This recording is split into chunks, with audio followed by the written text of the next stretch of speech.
They didn't forget my name, they just chose not to say it. At my parents' wedding, there was no seat for me at the front, no mention of me in their vows, no glance when I walked in alone. And when I reached up to fix a flower arrangement just to help out of habit, my sister turned to the guests and said, "She'll ruin it." Like I was a stain on the frame. No one spoke. Not my mother, not my father. When someone asked who I was, Rachel smiled and said I was just a distant cousin. I didn't argue. I didn't cry, I simply left. 2 days later, I posted one photo from Côte d'Azur in a red silk dress. No caption. No names. Just proof that sometimes the most powerful thing you can do is walk out of the picture they tried to erase you from and never step back in. I landed in Portland on a Friday afternoon, the sky just as overcast as I remembered it from childhood. The air smelled like wet bark and old pavement, and somehow that scent still made me feel like an outsider. I hadn't been home in almost 5 years. Not because I was angry, just because nothing ever really waited for me here. The Uber dropped me off in front of the church on Hawthorne Avenue. White roses lined the entryway. There was a small wooden sign out front in cursive gold that read, "Celebrating 30 years of love, Robert and Meredith Sanders." My parents. Still married, still meticulous. Still obsessed with curating perfection no matter how unnatural it felt to live inside. I pulled my coat tighter and walked inside. Everything was polished. The aisle had been dusted with ivory petals. Guests in beige and navy filled the pews. Soft piano music floated through the air like some prelude to a family I didn't belong to anymore. Photographers moved through the crowd like stage crew. One of them paused near me and smiled. "Are you part of the vendor team?" I stared at him for a second before shaking my head. "I'm family." "Oh. Sorry, ma'am." He walked off without asking anything more. I wasn't surprised. I walked up the center aisle scanning the name cards along the pews. Beautiful little tent-folded cards with floral borders and calligraphy. There was one for Uncle Dean and Aunt Sharon. One for Rachel's fiancé's parents. One for Marissa, a childhood friend Rachel hadn't spoken to in years. There were even 2 labeled reserved for media team. But not one with my name. I stood there a little longer than I should have. Then someone tapped my elbow. "Hi, sorry. We're trying to keep the aisle clear for photography." I turned. A young woman in a headset and low bun gave me a tight smile. She looked at her clipboard. "Are you with the groom's side or the bride's?" "Bride's." "Great. You can head toward the back pews. We're a bit tight on space up front." I nodded. Not worth explaining I was the bride's sister. Not worth hearing the pause that would come after that sentence. I walked to the last pew on the left, sat down and tucked my purse beside me. For the next 20 minutes, I watched everyone else arrive. My cousins floated in wearing pale yellow dresses, matching like they were cut from the same roll of fabric.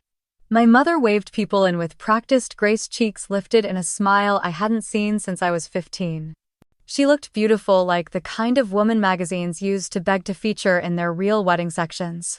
She didn't look my way. I took my phone out of my coat pocket, checked it like a reflex.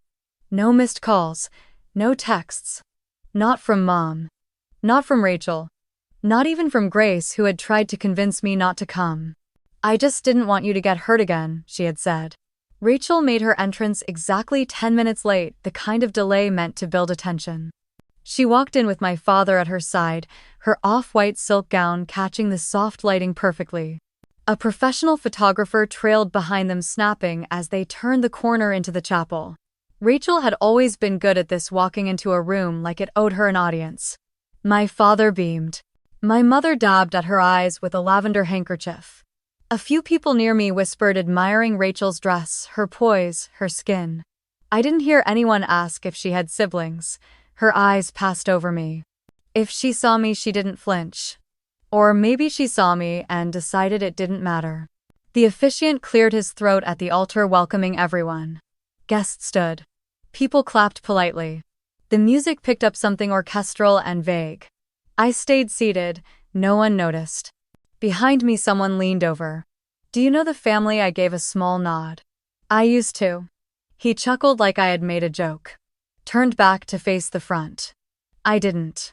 My memories of this church weren't terrible. But they weren't warm either. I had been baptized here. Confirmed here. Stood quietly in the background of Rachel's high school graduation photos here. It was always the same pattern. Rachel in the center. Me off to the side. Every single family photo we took, I was either half-shadowed or slightly blurred. I remember once asking my mom why I wasn't in the framed hallway portrait. She said they had run out of space in the collage frame. I was 18. The music paused. People sat. My parents walked up to speak, taking turns thanking guests. My mother shared a story about their first dance. My father made a joke about her driving skills. The crowd laughed. Laughed like they'd all grown up in our house, like they knew the story. They didn't know half of it. When the microphone was passed to Rachel to speak about our parents, she smiled sweetly. Her voice had that upward lilt it always got when she was in control of the room. I just want to say how grateful I am to have been raised by the kind of parents who always showed me what real love looks like. The words landed heavy. I watched my father squeeze her shoulder. My mother's smile never moved. I looked around to see if anyone was watching me. They weren't. I leaned back and folded my hands in my lap. A woman across the aisle snapped a photo of Rachel and whispered to her daughter, "This family is picture perfect." I closed my eyes. Just for a moment. Somewhere in the music and the monologues and the artificial grace, I felt a wall click into place inside me. Quietly. Finally. Without pain, without tears, just clarity. I didn't belong here. I didn't ruin anything. But I wasn't part of it either. And for the first time, that didn't feel like a wound. It felt like a fact. Something I didn't need to fix. Something I could finally leave behind. I stood up slowly, more out of habit than purpose. The ceremony had shifted into something soft and meandering, a slideshow playing with piano music beneath it. I watched Rachel's childhood photos float across the screen above the altar like curated memories. Her as a baby, as a ballerina, as homecoming queen, as the golden daughter. Each picture carefully chosen. None with me in them. Not even one. A vase near the front had tilted slightly, one of the floral arrangements starting to lean. No one else seemed to notice. The stems pressed against the edge of the podium, slowly sinking sideways under their own weight. I stepped forward, instinct taking over. I didn't think. I just did what I always did. Fix the thing no one else wants to deal with. I reached the front and adjusted the vase, nudging it back into position, then gently straightened the cluster of lilies and white garden roses. It took 5 seconds. But 5 seconds was enough. Rachel's voice cut through the music like a blade. "She'll ruin it." It wasn't loud. It was sharp. The room shifted all at once. The chatter stopped. The music faded like someone had yanked the volume knob. Every head turned. I was still holding a stem of eucalyptus when it happened. I looked up. Rachel was standing with one arm looped through our father's, the other still clutching her speech notes. Her face was composed, but her voice had echoed. That perfect veil of hers moved slightly with the air, her eyes fixed on me like I had just walked into a spotlight I hadn't asked for. My hand dropped to my side. No one spoke. Not my father, who gave me a quick, confused frown but didn't say a word. Not my mother, who looked away as if studying the ceiling beams. Not the officiant, not the family friends, not even the wedding planner. It was like the entire room had received the same signal freeze. I stepped back from the vase, one small shuffle. My heels barely made a sound against the polished wood floor. A woman in the second row leaned toward her husband and whispered something behind her hand. I turned, made my way back down the aisle. I could feel eyes trailing after me, sticking to my coat like static. I kept my chin level. Not proud, not ashamed. Just still. I had nearly reached the end of the pews when someone tapped my arm. A middle-aged man in a tan blazer, someone I didn't recognize. "Excuse me, are you the sister?" I opened my mouth to answer. Before I could say anything, Rachel called out from the front with that bright social voice she used at networking events. "No, she's just a distant cousin." Laughter rippled from a few people. Polite, shallow, like they didn't quite understand the joke but wanted to belong to the moment. I didn't stop walking. I passed the last row, pushed open the side door, and stepped out into the hallway. The music resumed inside. Applause followed. A joke had landed somewhere in there apparently. The room moved on. I walked into the coat room and leaned against the wooden wall. For a moment I didn't feel anything. Then a dull ache settled in my chest. Not pain, not yet. Just something tired. Something old. I pulled out my phone again. Still nothing. I stared at the screen for a long time, then tapped Grace's name. It rang twice before she picked up. Elise, are you okay? I could hear city noise behind her. The sound of traffic, someone laughing in the distance. I pressed my lips together. My voice came out low. She told the entire room I'd ruin it. And then called me a distant cousin. There was a pause. You're joking. I wish I were. What did your parents say? Nothing. Absolutely nothing. Grace exhaled hard on the other end. I pictured her on her back porch in Queens pacing with her socks half off, anger twisting her shoulders. You want me to book you a flight? I glanced down at my small roller bag still tucked beside the pew I'd left. Number. I'm leaving now. I'll figure it out. You sure? Yeah. Elise, you don't deserve that. Not from anyone. Not after I know. I ended the call before the warmth in her voice could undo me. I walked back into the main vestibule and found the table with coats and gift cards. Mine was still hanging untouched. I slipped it on. The staff barely noticed me passing by. A woman smiled and said, "Thanks for coming." I nodded. Outside, the air was cooler than before. Somewhere down the street, I heard church bells from another wedding. It made me feel oddly calm, like the world was still going about its business regardless of what had happened inside that chapel. I didn't cry. I just walked toward the corner, hailed a rideshare, and slid into the back seat. The driver asked if I was heading to the reception venue printed on the program. I looked down at it resting in my lap, then shook my head. Number. Take me to the airport. He nodded and adjusted the GPS. I leaned my head against the window, watching the Oregon pine trees blur past. In that moment, something settled. A truth I hadn't wanted to admit before. It wasn't the insult that hurt the most. It was the silence that followed, the collective decision to let it happen. And the worst part, I realized I wasn't even shocked. The plane didn't board for another hour, so I took my time walking the downtown blocks near the airport shuttle drop. Portland still had that damp sweetness in the air, like moss and concrete. Nothing had changed. Same storefronts, same slow pace, same cold that seeps through your coat and into your ribs. I walked past Powell's Books, past the food cart park where Rachel and I used to share teriyaki bowls after school. I kept walking until the sidewalks thinned and the buildings got quieter. I passed a mural someone had painted over what used to be a landscape, was now a faded outline of someone's name tagged in neon pink. The paint peeled at the edges like the whole city had just stopped caring.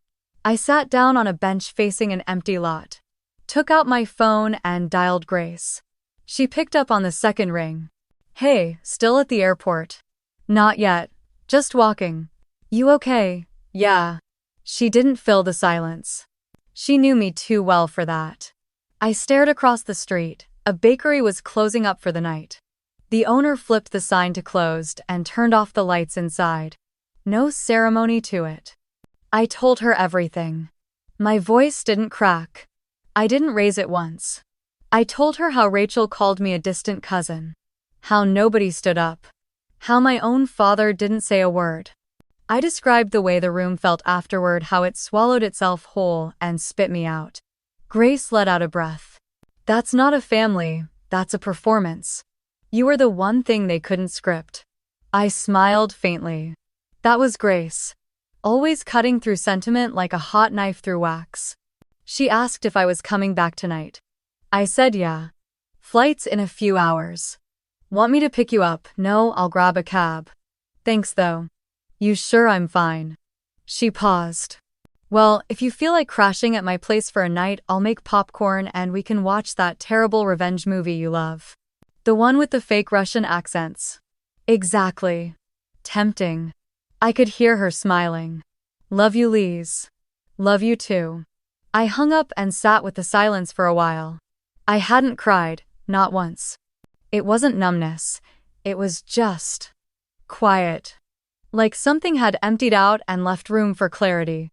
My phone buzzed. A notification from a group text labeled, Sanders Family. Rachel had just dropped a photo from the party. Her and my parents standing together with champagne. The caption read, celebrating 3 decades of real love. So lucky to be part of this legacy. I stared at the picture for a moment. I wasn't in it. Obviously. I opened the group info, scrolled down to leave conversation, and tapped it. A warning popped up asking if I was sure. I was. Then I opened Instagram. Went to Rachel's page. Her latest post had over 500 comments, all full of congratulations and compliments. One woman had written something about sisterhood and how inspiring the Sanders family was. Rachel had replied with 3 pink heart emojis. I unfollowed her. Then our mom. Then our dad. I deleted every old family photo still saved on my phone. It wasn't an act of revenge. I didn't feel angry, just done. Back at the airport, I moved through security like I'd done it 1,000 times.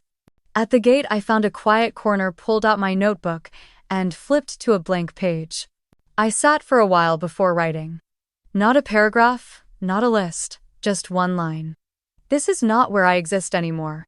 I closed the notebook, rested it on my lap. Across the aisle, a woman was holding a toddler.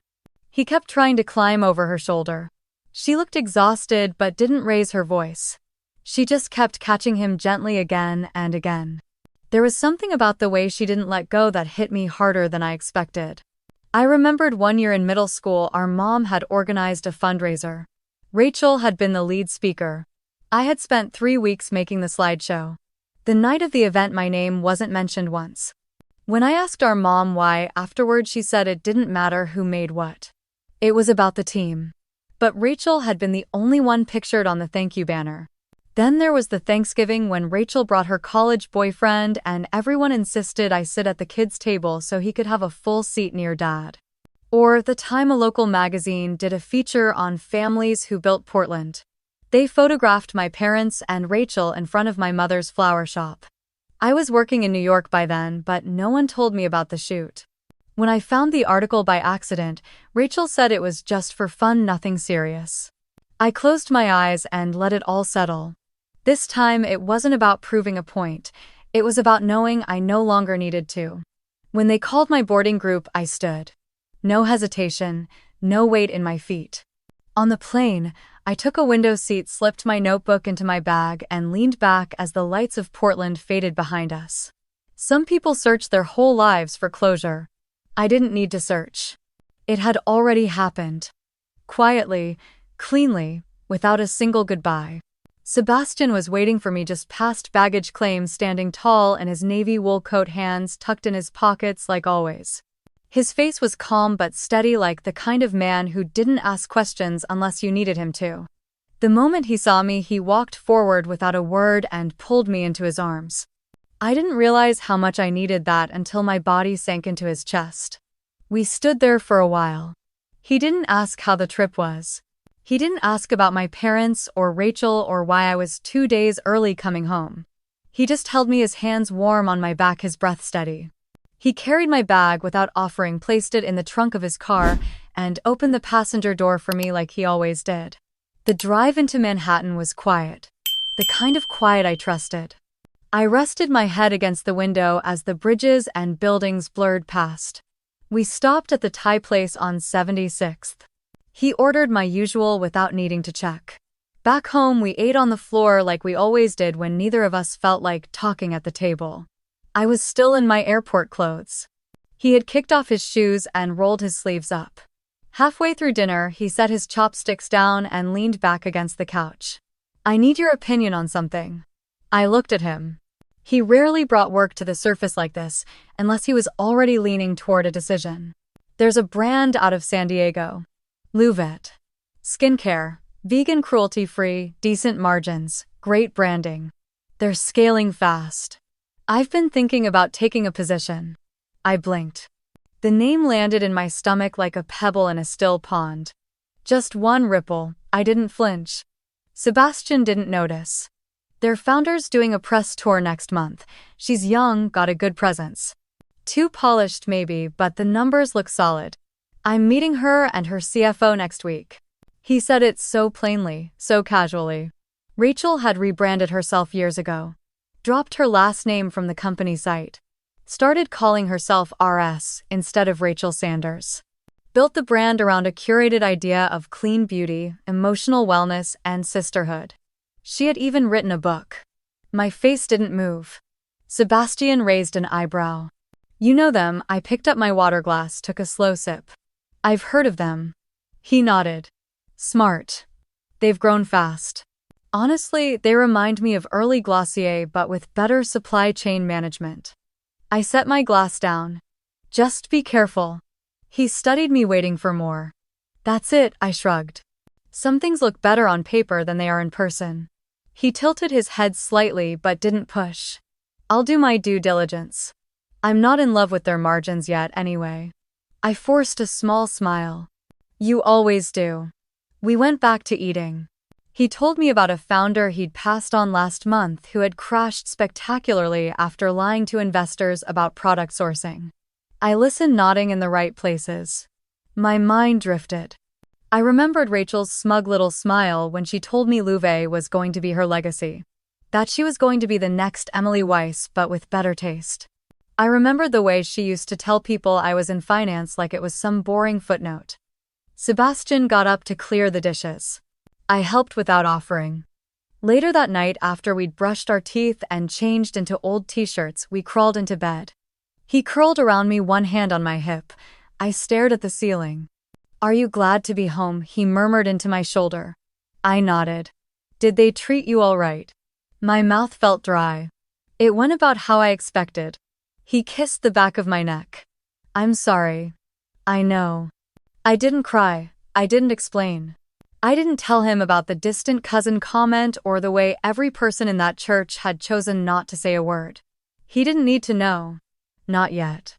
Some stories only have power if you keep telling them. I wasn't going to give that moment in Portland any more room than it already took. By the time Sebastian fell asleep, his breathing deep and slow against my back, I had made a quiet decision. I wouldn't interfere. I wouldn't warn him. I wouldn't rescue her. If he was smart enough and he'd see it, and if he didn't, he'd learn. I turned off the bedside lamp and let the dark settle around me. Not everything needed to be fixed, some things just needed to fall. Sebastian proposed on a Thursday morning in the kitchen, with no music, no build-up, and no audience. He made coffee like he always did, barefoot, still half asleep, hair pushed back with one hand while the other poured almond milk into my mug. I was leaning against the counter in his old MIT sweatshirt, scrolling through email when he slid something small and warm into my palm. I looked down. It was a ring. No box. Just the ring. Gold. No stone. Brushed metal. Simple. Clean. Like him. I blinked, looked up. Are you serious? He nodded. You don't need to say yes now. I already knew. I didn't say anything at first. Just curled my fingers around it, closed my eyes for a beat, then opened them again. Okay. That's it, yeah. Okay. He smiled slowly, the kind of smile that stretched across his entire face. No performance, no flash, just real. He didn't kneel. I didn't cry. It was exactly right. 3 days later, we were on a plane. I let him plan everything. He chose Côte d'Azur because I once told him I liked how the air there smelled like salt and lemon. We stayed on a private charter, not overly expensive but just secluded enough. It was early spring, the breeze still cold, the beaches still quiet. I packed one suitcase. I didn't tell anyone we were going. No save the dates, no group texts, no Rachel. On our second night, Sebastian was asleep in the cabin, the sun just beginning to set. I stood on the back of the boat wearing a red silk dress I'd bought in Nice that afternoon. My hair tangled from the wind. No makeup. Barefoot. The sky behind me turned orange at the edges. The water shimmered like it had somewhere to be. I asked the captain if he'd take a photo. Just one. He used my phone. He didn't say much, just nodded and pressed the shutter. The picture was perfect. My back turned slightly. Face in profile, nothing posed. Just presence. I posted it that night. No caption, no tags. Let the silence say everything. Within an hour, I got a message from Rachel. Nice dress. I didn't reply. The next morning, my mother texted. You didn't think to invite us. I stared at the screen for a moment, then typed back. No one invited me first. She didn't respond. Sebastian didn't ask about it. He didn't even know I had posted. We spent the days swimming when the water was warm enough, drinking white wine under thin blankets and sleeping late with the windows open.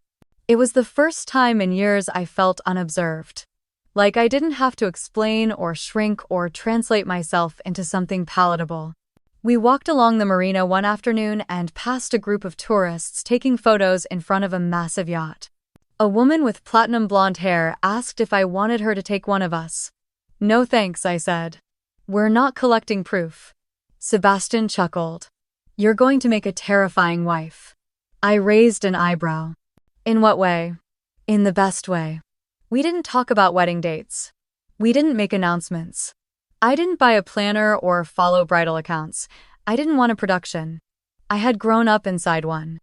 I knew how fake the lights could feel after the camera was off. One night I scrolled through the comments under the photo I had posted. It had over 800 likes. Old colleagues, acquaintances, college classmates I hadn't seen in a decade, all flooding the thread with hearts and questions. Where is this? You look amazing. Is this what soft power looks like? I read them quietly, then turned off the screen. I didn't need to explain. That photo wasn't a statement, it wasn't revenge, it was an exit, not from them. From the version of myself that kept trying to earn a seat at their table. Sebastian poured me another glass of wine and kissed my shoulder. You ever think we're too boring for all this? I smiled. Maybe. But boring looks good on us. We watched the tide roll out in silence. Somewhere far away, I imagined Rachel staring at her phone, reading that text from me over and over, trying to decode it like it was some kind of riddle. No one invited me first. But it wasn't a riddle. It was the answer. Sebastian's calendar filled up the moment we returned to New York. Meetings stacked into color-coded blocks, half his days claimed by due diligence calls, investment briefs, and pitch decks. But between the noise, he carved out time for us, slipping back into our rhythm as if we'd never left. Morning coffee, quiet dinners, hands brushing in the dark. One afternoon I came home early from the office. The air was heavy with rain and the kind of cold that made Manhattan feel older than it was. When I walked in, Sebastian was standing at the kitchen island, laptop open, tie undone. He looked up as I dropped my bag. Hey. You got a minute? Sure. He turned the screen toward me. This is the preliminary financial doc from Louvet. Their CFO just sent it over. Would love your eyes on it.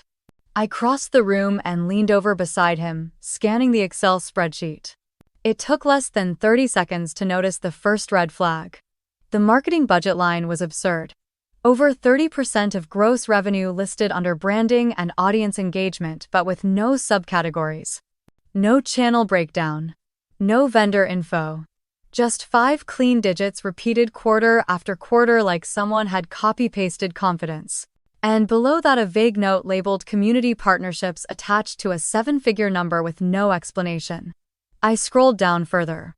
Ingredient sourcing costs were too low for what they claimed their formulations used. If the products really included organic babassu oil and triple-fermented botanical extracts, someone was either lying or buying from invisible farms. I didn't say anything. Not yet. Sebastian watched me as I scrolled. See anything off? I nodded slowly. Their ratios don't make sense. High marketing spend but no CAC data. Ingredient cost doesn't match claimed purity level. Packaging costs are underreported unless they're bottling this stuff in recycled jam jars.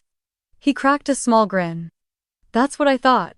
I wanted to believe their margins were clean, but this feels like they're patching holes with buzzwords. I reached for my coffee mug, still warm. You want a second set of eyes on it? Absolutely.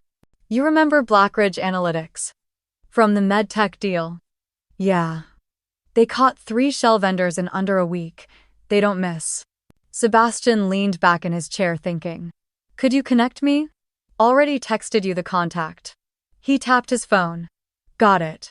I closed the file and set the laptop aside. I didn't say Rachel's name.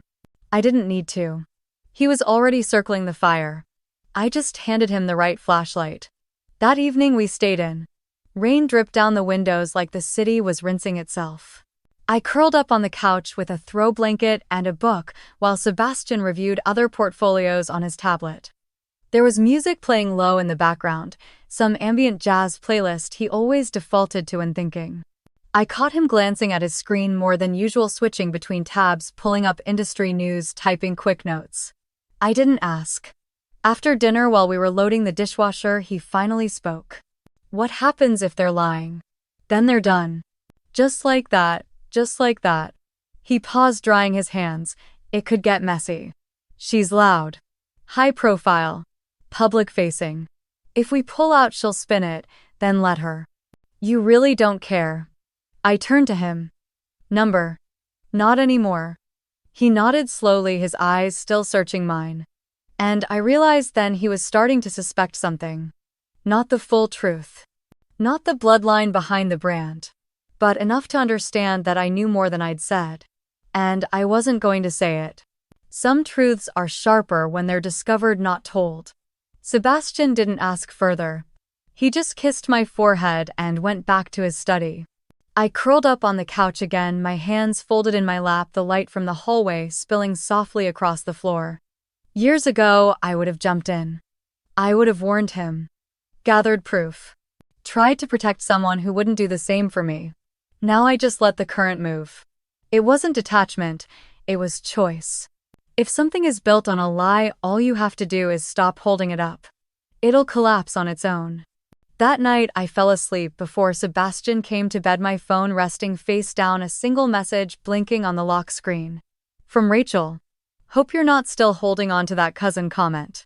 You know how events are. Everyone's watching. I didn't open it. I didn't respond. Some things deserve silence. The first real signal came in the form of a phone call Sebastian didn't answer. We were sitting in the living room, takeout containers spread across the coffee table, some documentary playing quietly in the background. His phone buzzed once, then again. He glanced at the screen, tapped it silent, and set it face down. Rachel. I didn't ask. He didn't explain. Instead, he picked up a spring roll and said, almost offhand, Blackridge submitted the final report this morning. I wiped my hands with a napkin and waited. It's worse than we thought. She overstated annual revenue by nearly 40%. They fabricated customer retention data. Paid influencers were listed as unpaid community partners to inflate brand credibility. And 2 of the vendors don't actually exist. I let out a slow breath. She's built a house of glass. He nodded. And now every investor in the portfolio has a rock. That night, Sebastian worked late in his study. I passed by the door once, saw him hunched over the screen speaking into his headset in the firm, clipped tone I recognized from his deal-closing days. It wasn't personal for him, not yet. But I knew it was starting to become real. The next morning, the first action landed. Sebastian's firm issued a formal withdrawal from Louvet. The investment deal was terminated and a fraud complaint was filed with the SEC. His legal team moved with precision, already building distance from the fallout. A second letter went out to Louvet's board and primary banking institutions. That same afternoon, Louvet's accounts were frozen. By dinner time, Rachel had lost access to more than just her funding. She had lost her control. My phone buzzed at 7:16 p.m. Rachel, what did you do? I stared at the message. Then turned my phone face down. 10 minutes later, another text came in. Rachel, you think this fixes anything? You've always been jealous. I didn't respond. Sebastian came into the kitchen holding 2 glasses of wine. She's going to spin this.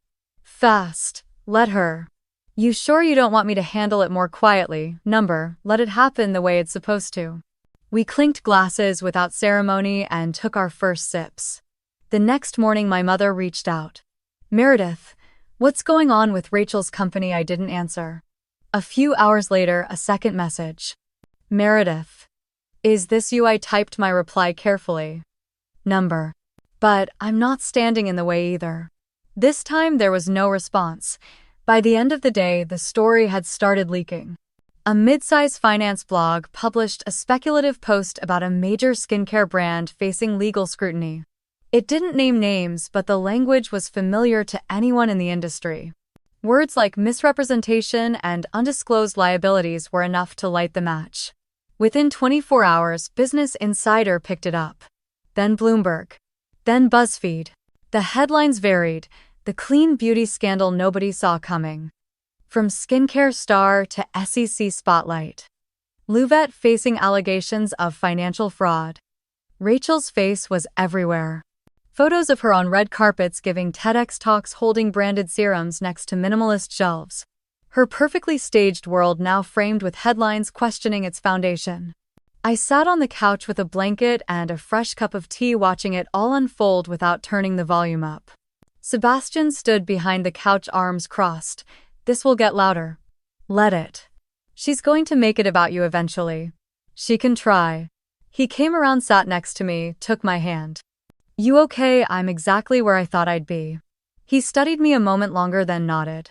The news cycle did what it always does. Analysis, speculation, social media takes. Think pieces from brand strategists. Interviews with influencers quietly distancing themselves. Comments sections split between outrage and defense. Rachel didn't post for 2 days. Then she issued a statement. It was long, full of corporate phrasing and vague accountability. She blamed administrative oversights, the pressure of scale, the weight of expectations placed on female founders. She did not mention her investors. She did not mention me. But she didn't have to.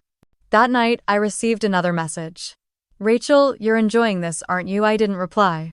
She followed with a voice note I didn't open. Instead, I went into the kitchen, reheated my tea, and stood by the window. Outside, the city glowed like always. Cabs and sirens, people laughing on balconies. A couple arguing on the sidewalk below. Life continuing. Unbothered by the unraveling of a brand name. Somewhere inside I felt something subtle. Not satisfaction. Not vengeance. Just the quiet certainty that I hadn't caused this. I had simply stopped holding it up. And gravity had done the rest. Under the soft hum of the heater, I sat in my studio, brush in one hand, ceramic palette in the other. The clay had hardened just enough for first glazing. I moved slow, intentional, each stroke a decision. My phone was face down beside me, but the vibration cut through the silence like a knock at a door. I ignored it. Then it buzzed again. And again. I set the brush down, wiped my fingers on a linen rag, and flipped the phone over. 3 notifications. All the same link. The Lie Beneath the Skin by Olivia Hale. I blinked. For a moment my heart tightened. I didn't open the article immediately, just stared at the title. The irony wasn't lost on me. Olivia, Sebastian's sister. Quiet, sharp, usually too busy investigating politics or nonprofit fraud to care about clean beauty influencers. But this time, apparently she had cared enough. When I finally tapped in, the header image loaded first. A black and white photo of Rachel standing under soft lights at a Louvette launch party, half her face turned toward the camera, smiling like she had nothing to hide. The caption underneath was surgical. A face for the movement. A mask for the truth. The article was long. Over 5,000 words.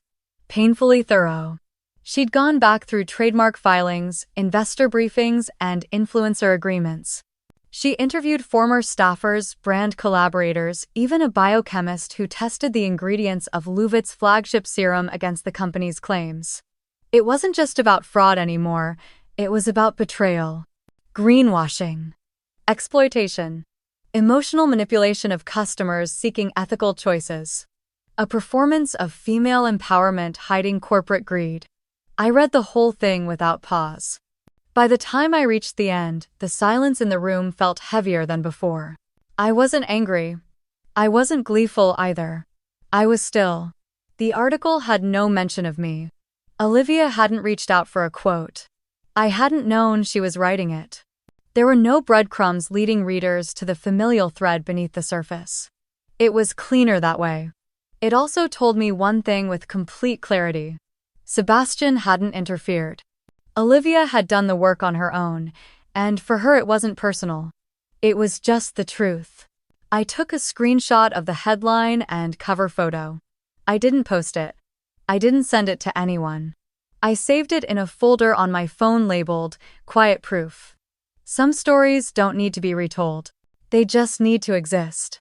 Later that evening, I watched the ripple effect unfold in real time. The article went live at noon. By 3 p.m., it was trending on Medium and reposted by 3 major beauty watchdog accounts on Instagram.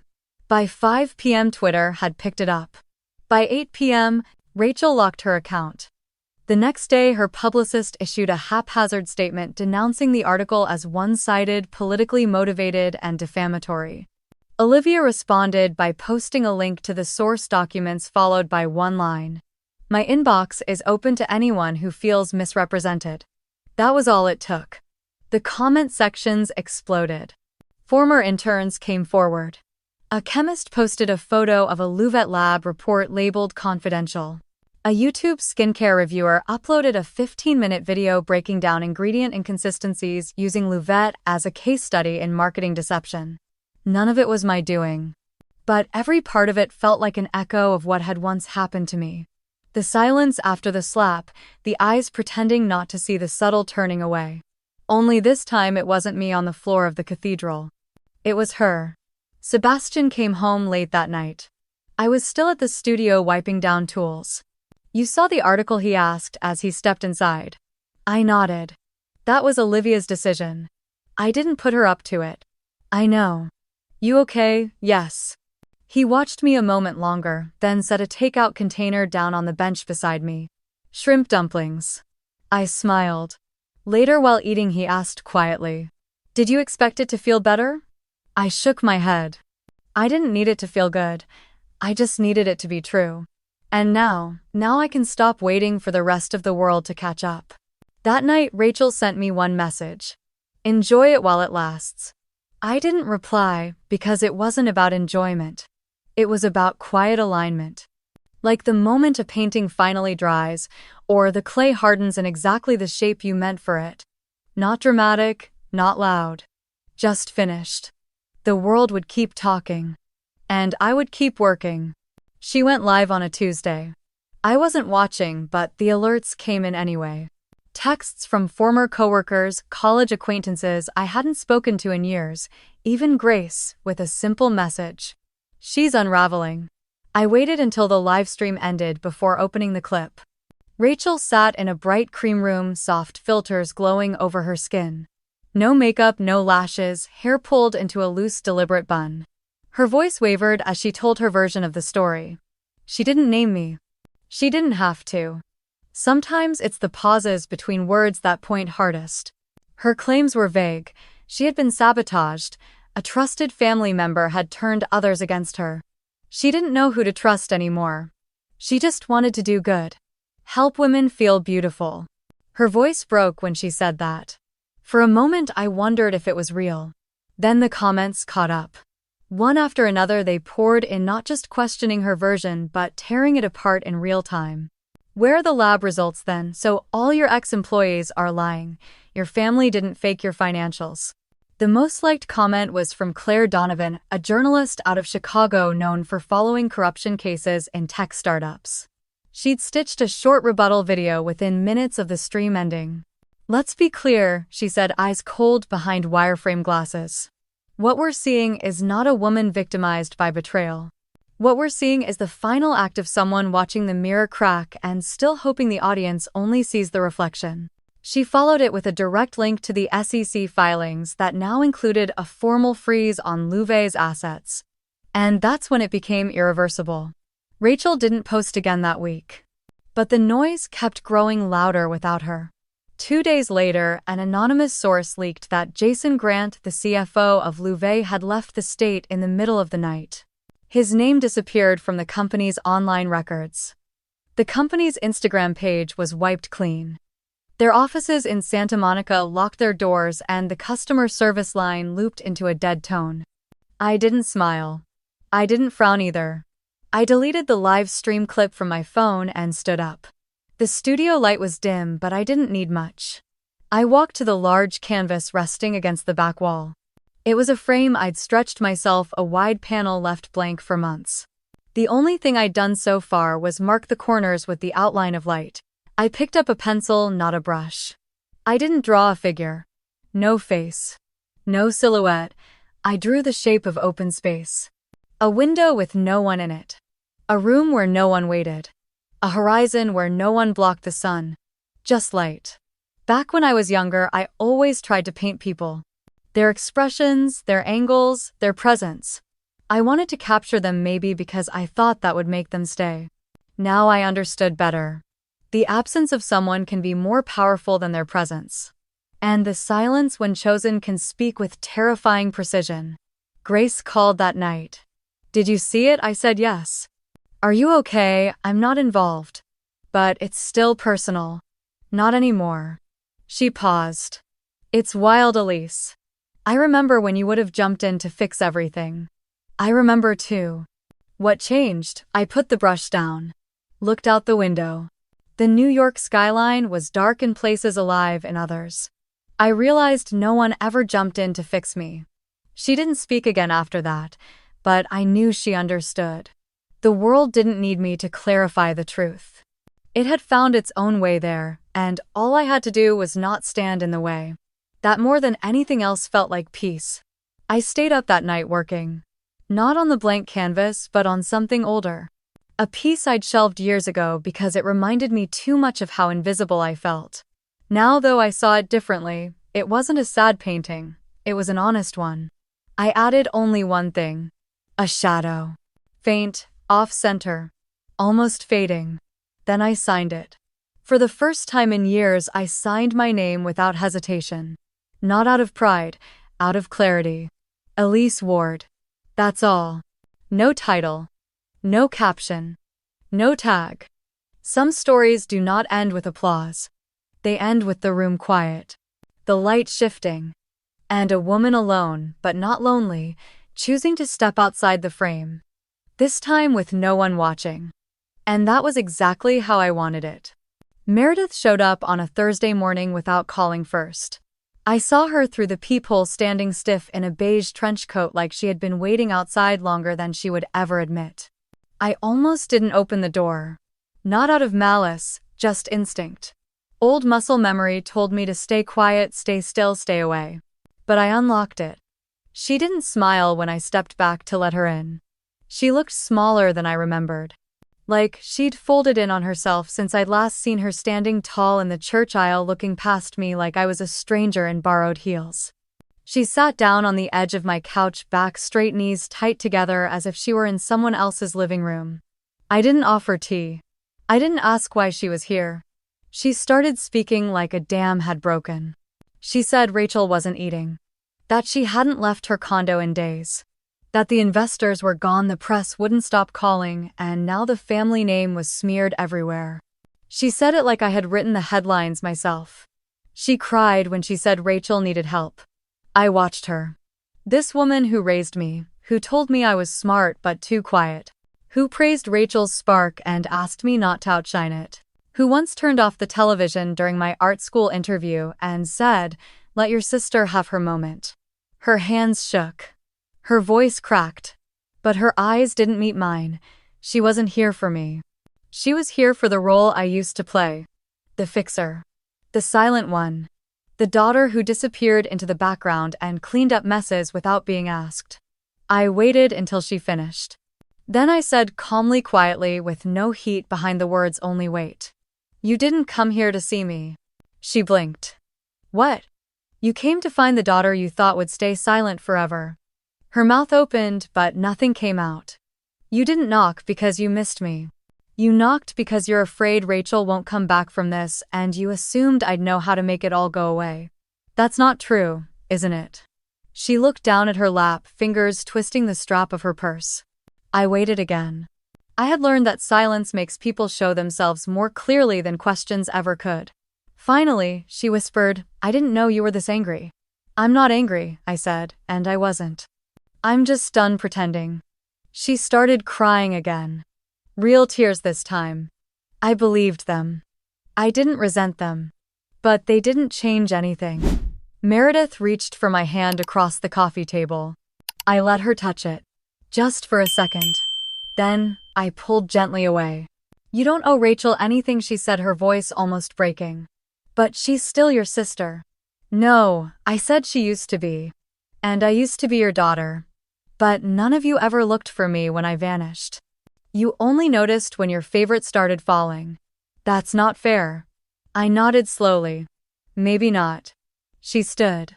Her knees wobbled a little, like she wasn't sure what direction to take next. I opened the door for her. She hesitated in the doorway. "Are you really not going to do anything I already did?" I said. I stepped out of the frame. Meredith walked into the hallway and didn't turn around. I closed the door behind her. This time, it didn't feel like closing someone out. It felt like opening something inward. The studio was quiet. My paintings lined the wall like soft witnesses. I sat down and looked at one piece in particular. It was the one I had signed days earlier.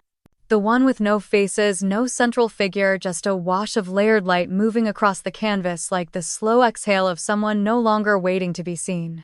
I wasn't hiding anymore. I wasn't proving anything. I was just living. There was no more proving, no more chasing, no more stitching up the wounds that others left untended. That was the last time I saw my mother in person. She didn't write, didn't call. Neither did Rachel. And I didn't wait. I got up, poured myself a glass of water, and returned to work. Not to escape, not to numb, but because it was what I wanted. The frame no longer held me. The silence wasn't a punishment, it was a choice. I had finally stepped into my own story. And I had no plans of stepping back out. Under soft studio light, Olivia adjusted her recorder and gave me a small, unassuming smile. She didn't wear makeup. No polished nails, no tight curls like Rachel. Just a spiral notebook, a voice recorder, and the kind of calm energy that made you want to tell the truth. She was the one who had written the article. The lie beneath the skin. She never said Rachel's name directly, but the facts spoke louder than names ever could. It was clear she knew exactly where every string in the operation had been pulled from. And now, weeks later, she wanted to hear from me. She asked gently, why now? I paused, not because I didn't know, but because I wanted the words to land cleanly. Because I'm not hiding anymore. She nodded, didn't interrupt, just let the space hold. I used to think I was waiting for someone to hand me a seat. At the family table. At the boardroom. At the wedding. I thought if I was quiet enough, patient enough, someone would notice the empty chair and invite me in. Did they number? And that was the point. I was never supposed to be invited. I was just supposed to wait quietly and make everyone else look good while doing it. So what changed? I built my own table. She stopped writing for a moment. I saw it in her eyes, the shift. The weight of the sentence settling in. That line didn't feel heavy when I said it. It felt simple. Honest. I didn't plan it. But when she published it the next day, it became something else entirely. I built my own table. People reposted it, quoted it, plastered it across photos of women standing alone in boardrooms, artists beside blank canvases, mothers with tired eyes and full hearts. It became a whisper for those who had never been handed a seat. Meanwhile, news broke that Rachel had been subpoenaed. The Securities and Exchange Commission had formally launched an investigation into Olivia. Their marketing claims, their financial reporting, their investor pitches. The whole glossy shell cracked wide open. Jason Grant was missing. Rumor was he'd fled to Mexico. Rachel claimed she had no knowledge of the irregularities, but the paper trail said otherwise. Her bank accounts were frozen, her name wiped from major brand partnerships. Former influencers who had once begged to promote her serum now publicly distanced themselves. The perfect girl with the perfect company was collapsing, and no one offered her a hand. Not because they were cruel. Because they had seen the way she treated the ones who once stood beside her. When the interview dropped, my inbox filled with strangers writing, "Thank you." Some told me about sisters who stole credit, mothers who loved them less, careers where they had always been the one taking the notes but never speaking. I didn't feel triumphant. I just felt still. For the first time in my life, I didn't feel like I was circling the room waiting to be called in. I wasn't a backup singer. I wasn't an extra in someone else's big day. I had my own table, my own studio, my own silence. When Meredith texted to say Rachel had called her crying, I didn't respond. Not because I didn't care, but because that version of me, the one who used to rush in with solutions and soft words, was gone. Sebastian came home that night with a bottle of wine and 2 tickets to a weekend retreat upstate. He handed me the envelope and kissed the top of my head. Thought you could use a reset. I smiled. No wedding dresses. No headlines, just trees and sky and space to be still. We made dinner together, turned off our phones, and talked about everything except Rachel, and I didn't once feel guilty for that. "Elise, you sure you're ready to be seen like this?" Olivia had asked before she left. "I'm not being seen. I'm just not invisible anymore." Later that week, I walked into a small gallery on the Lower East Side. The owner had agreed to show my work as part of a Women in Art series. The title of my collection sat printed on the wall near the entrance. No seats reserved. It was bold and quiet at the same time, like me. As people began to trickle in, I stepped back, not to disappear but to watch. To witness. To feel what it was like when someone walked toward something I made and saw themselves in it. No explanations, no tags, just light, texture, color, and space. Space that belonged to me. The red dress still hung in the back of my closet like a secret only I was keeping. I hadn't touched it since we got back from the first trip to Côte d'Azur. Maybe I was waiting for a reason. Or maybe I just wanted to see if the person who wore it that day still existed.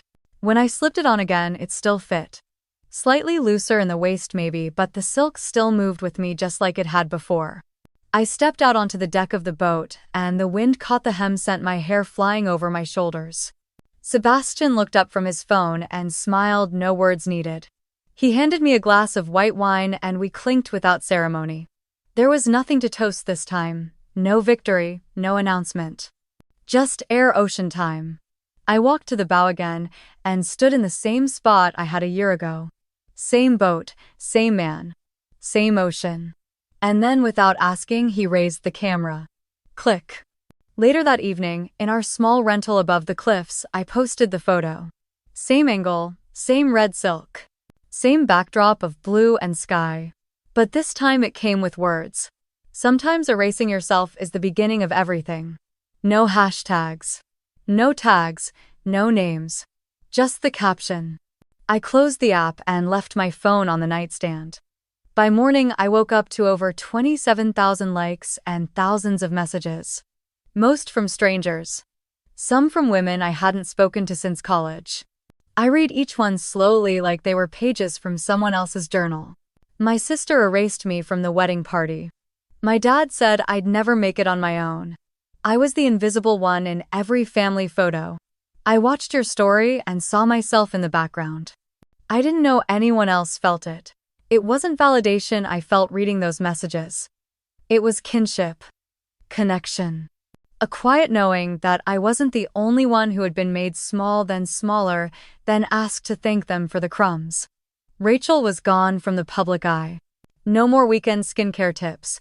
No more brunches with artfully staged sprigs of rosemary on white plates. No more charity galas. She had been quietly dismantled, not by vengeance, not by fire, but by exposure and consequence. Her name still appeared in court documents, and sometimes I'd get forwarded an article by someone who didn't know better. But she wasn't a headline anymore. She was a cautionary tale buried beneath stories about IPOs and influencer collapses. I hadn't blocked her. I just stopped looking. And that absence was more powerful than rage ever had been. One morning, Meredith sent me an email. No subject line, just one line of text. "You were always the strong one. I'm sorry I never saw it." I didn't reply. Not because I hated her, but because I didn't need the apology to know who I had become. I wasn't looking for retroactive permission to live freely. I had given that to myself. At sunset, I stood alone on the balcony, the ocean turning lavender beneath a sky streaked in gold. Sebastian was inside laying out fresh fruit and bread. A breeze brushed past, and for a moment I closed my eyes. I used to picture this kind of life and then immediately talk myself out of it. I'd shrink it down, make it less vivid, less deserved. I'd compromise it before it had the chance to disappoint me. But not anymore. Now I let myself want things. Let myself dream. Let myself occupy space. Rachel never said she was sorry. She never had to. Because it had never been about her apology. It had always been about my freedom. Freedom from the need to explain, to justify, to perform. To be small enough to fit in a frame someone else had built, and then acted like I should be grateful for being allowed inside. I didn't need their seat. I had built my own table. And maybe that's the point of everything. To finally stop waiting to be welcomed and start building the life that welcomes you. As the stars rose one by one, I turned off my phone again. Not out of avoidance, but peace. I had said what I needed to say. One photo. One caption. No rage. No fire. Just light. And if you're listening to this now, if you've ever felt like someone erased you from your own story, if you've stood at the edge of a frame wondering why you weren't invited in, maybe this is your sign. You don't need anyone to let you back in. Pick up the pen. Write yourself into your own chapter. Stand in your own light. Tell me below. Who tried to write you out, and how did you find your way back to the truth? Leave a comment. I read every single one. And if you haven't subscribed yet, now's the perfect time. Because stories like ours, they're not over. Not even close. They're just finally being told.